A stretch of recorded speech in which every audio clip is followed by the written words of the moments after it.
nonsense. If you have an inferior doctor, he's not going to be able to solve that one. But a superior doctor could tell you, all you have to do is change eyes. Wink, don't blink. He's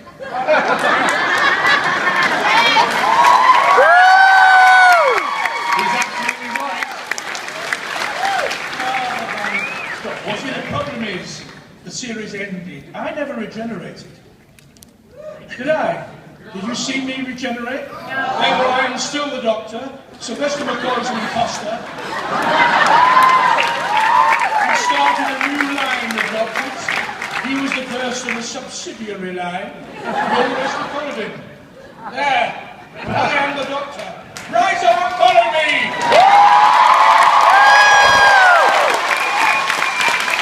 It is a revolution. You will have seating.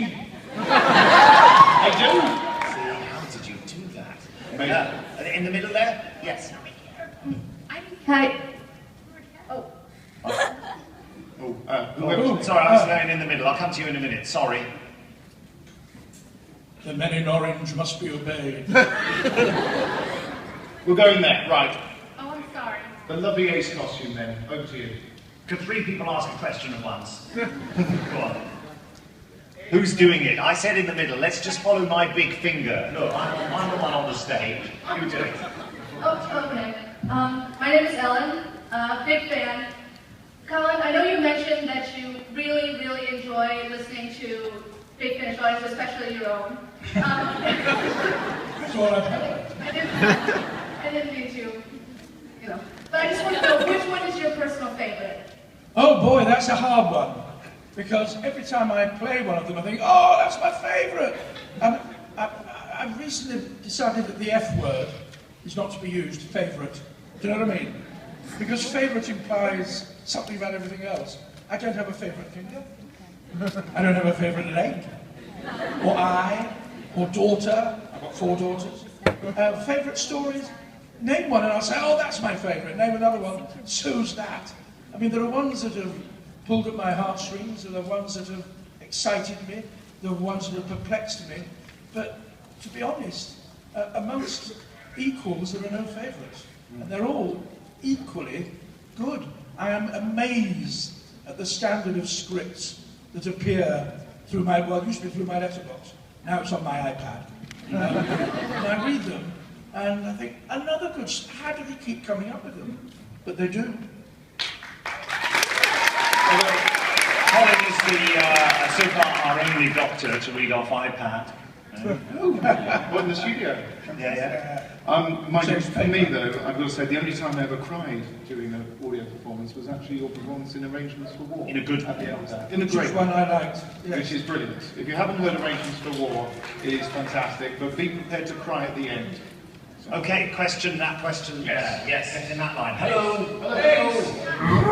Pointing at you. Okay, yes, sir, I believe. Hello. Hi, Were you in that Dalek earlier? No. Oh, okay. I'm the regenerating doctor. Oh, are you? It's not one question, it's just, for Nicholas, can you just do like your Cyberman voice or something, the voices you do? Something, do something. Go on, do something, Nick. Dance, monkey, dance. Exterminate. How about that? Justice will be swift. You will be catalogued.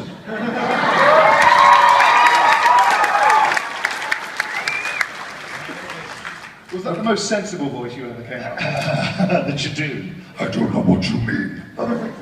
Okay, let's, did you want to, Ace? Yes, come on. Actually, I just wanted to comment on what he said about people not here and not knowing a lot about big audio.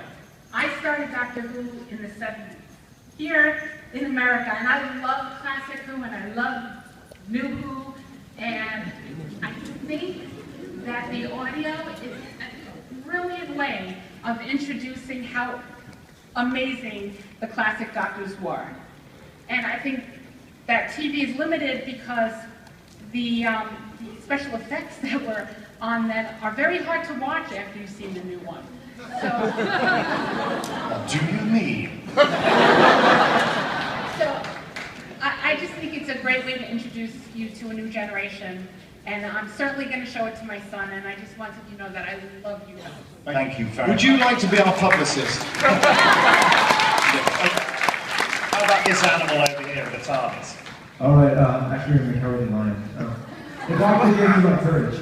So, all right, Colin, so obviously you have a strong fondness for what people keep calling classic Who. I'm not sure why it's any different than just Doctor Who. But I was wondering, though, in the reboot, I'm assuming you've watched all of it. So if you could have been in one episode of the reboot since the time it started again in 2005, what episode would that be?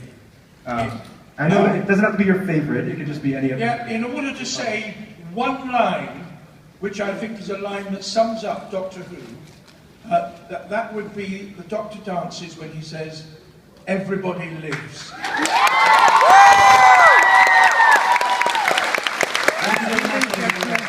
mean, obviously you can't have drama, credible drama, where everybody lives all the time, but that is what the Doctor is about, and in that story he achieved it.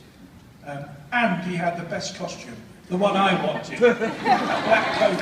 I wanted that.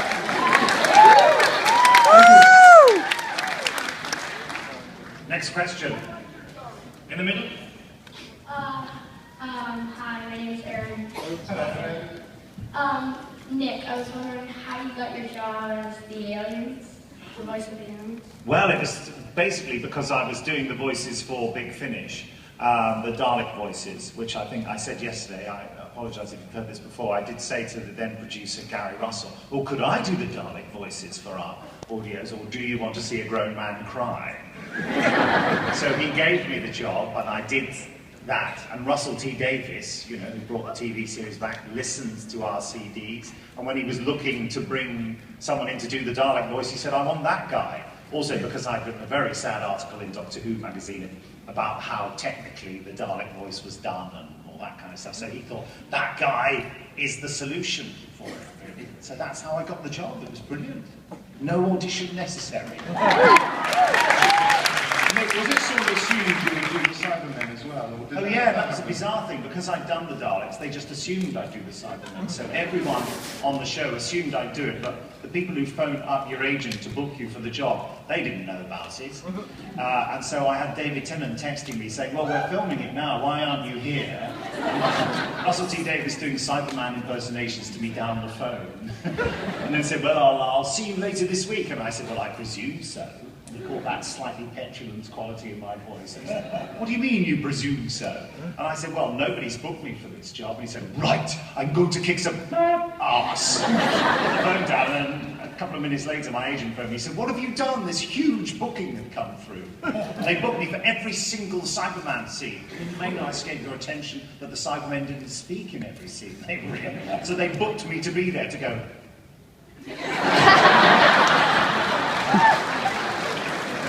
They soon sorted that out. Another question there?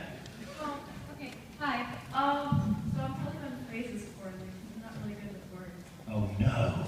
I know. Nick was Nick, he's a writer. Don't worry, we'll edit it. It'll be fine in post-production. Hopefully. Okay, anyway.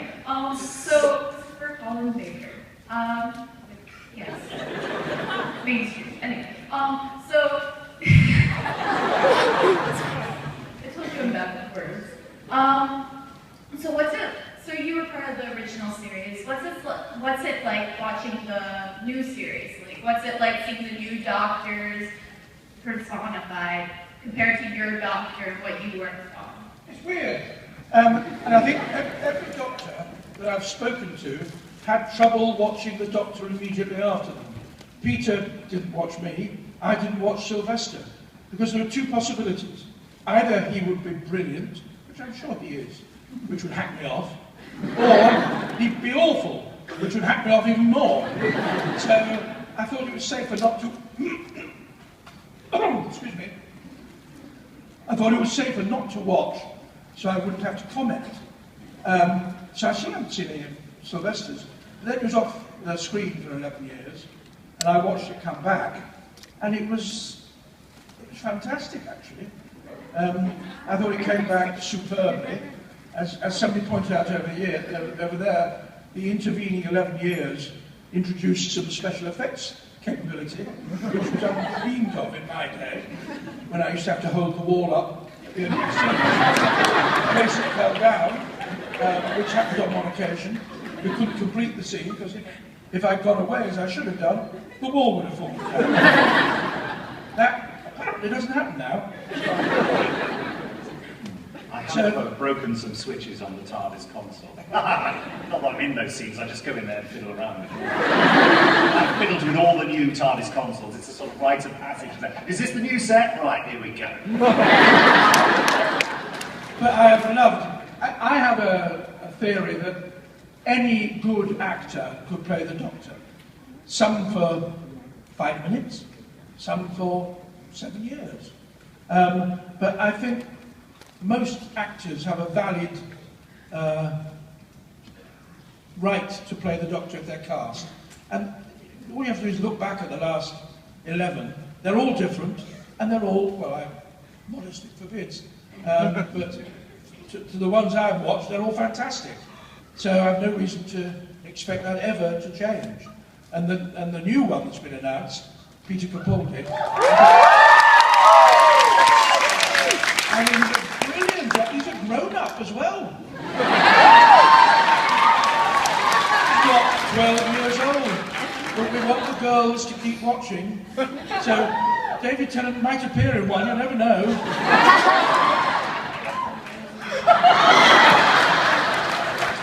Are you saying that David Tennant is a penguin? No, I'm saying he's very slim and good-looking. Okay, question now, the Union Jack. The Union Jack, yes, we've been waiting patiently. Hi, I'm Megan. Hi. This is for Nick. I just want to let you know, I think you're great with your voices. You're always fun. And I've seen you in behind-the-scenes footage and in interviews and on the Weakest Link, and you could tell that you and Tiger Woods. Yeah, he knows that now. you could tell that you enjoyed doing these voices.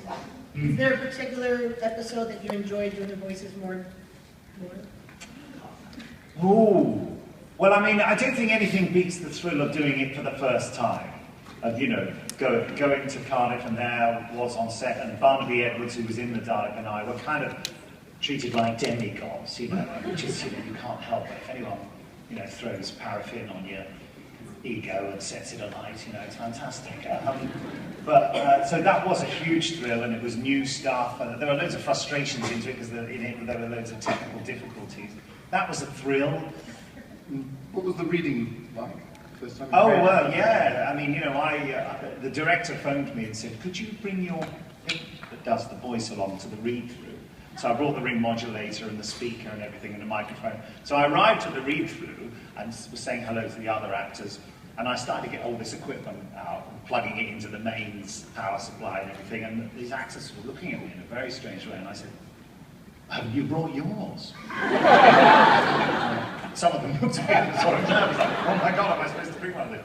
Anyway, Billy Piper and Christopher Eccleston were busy